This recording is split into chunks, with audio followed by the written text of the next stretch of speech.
These little videos that I send you every day, they're really all about perspective. We all see the world from different eyes. In fact, we see the world from our versions of reality. I have the privilege of access to multiple perspectives because of the time I spent in ZANU-PF. I got to know the people, the personalities, the good ones and the bad. I also got to spend a lot of time in the opposition fighting against ZANU-PF.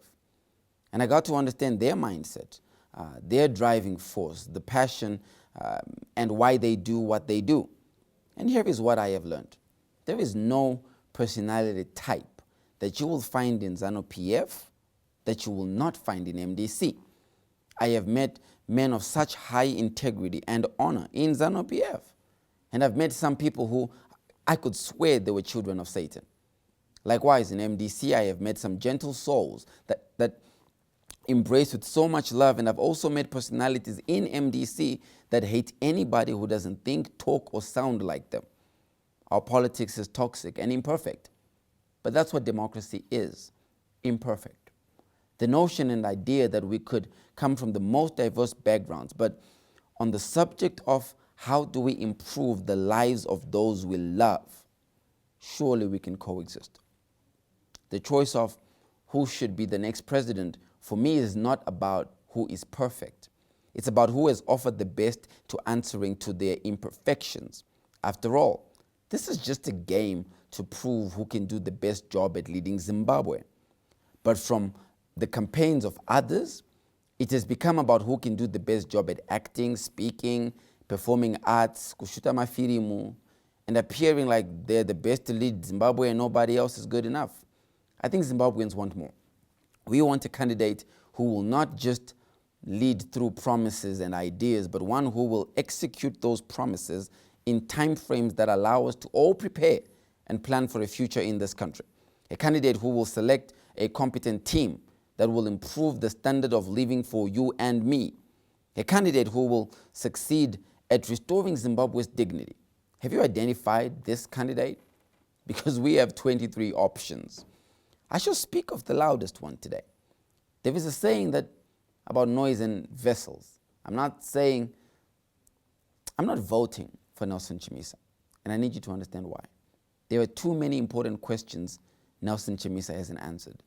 Number one, Advocate Chamisa, with 7 days to go, who are your vice presidents?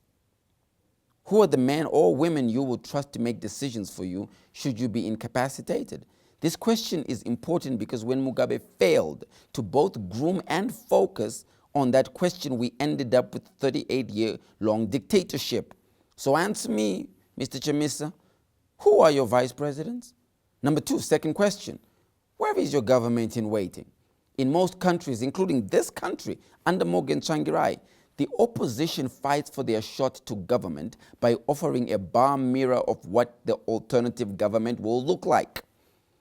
It's frightening to think you could be president in 7 days, a week from now, and we don't know who your shadow cabinet is going to be. Why is it a secret? Let us understand who you come with. You might not like ED, but he tells you who he comes with.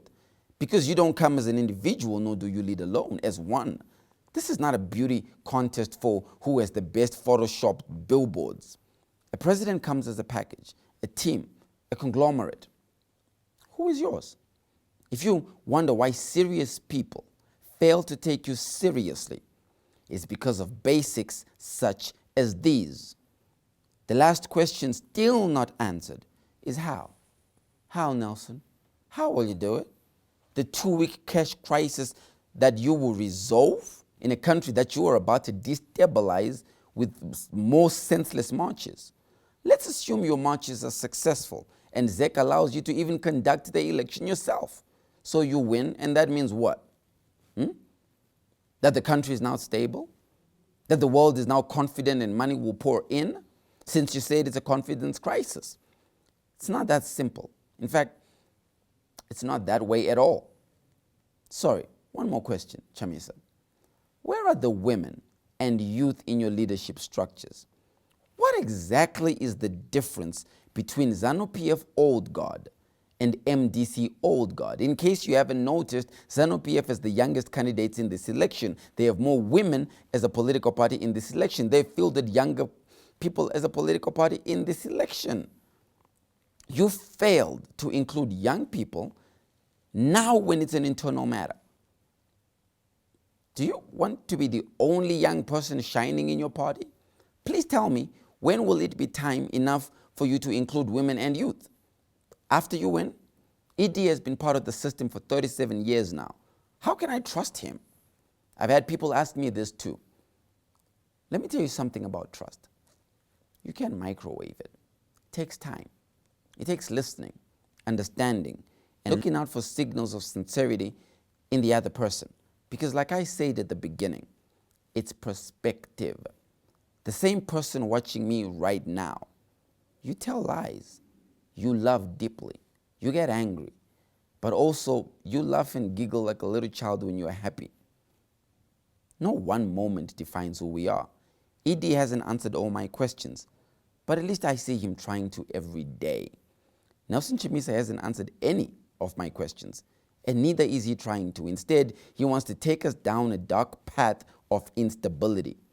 So you see, my perspective is ED is he's the most stable candidate at this stage of the game. And just like democracy is not perfect, he's not perfect. I appreciate his attempt at his imperfection.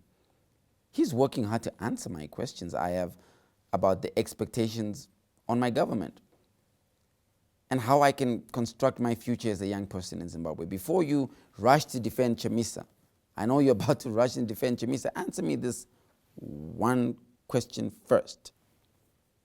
Has he answered you on these questions? July 30th is fast approaching. I'm ready to vote because I know who is ready to lead. Until tomorrow, head bowed.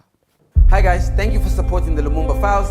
To make sure you don't miss a show, press the subscribe button below and the notification button, that's the one with the little bell, and you will always get told when I put up a show. Thank you for watching. Head bowed.